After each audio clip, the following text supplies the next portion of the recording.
Уучлаарай. Тэгэхээр бид 100 хоногийн өмнө Улаанбаатарын өвчлөл өдөртөө 600 гаруй гарцсан эрчим дэмжлэгээд амьсгалын аппарат 10 гаруй хүүхдүүд байсан бол эцэг эхчүүд та бүхэндээ бас баярлалаа. Энэ дархлаажуулалтын аянд идэвхтэй оролцож үр хүүхдээ оруулсанд энэ ажлыг сайн хийж чадсан цагаан нөмөрхтэй баатруудаа бас баярлж байгаамаа.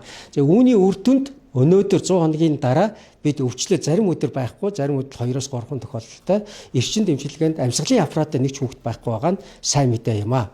Тэгвэл энэ болгоныг бид хийхийн тулд хаана хэн ямар сургууль, ямар цэцэрлэгт хичнээн хүүхэд вакцина хийгдсэн байгааг харуулж чаддаг бид ийм дашбордтой болсоо. Тухайлбал энэ дээр 0-15 настай нийт Монгол улсад сая 44532 хүүхэд байна. Хоёр тунтаа буюу хамгаалагдсан хүүхдүүдийн тоо 63.35 байгаа нь өнөөдөр бид энэ сургууль хичээл эхлэх боломжийг олгосон. Баярлалаа.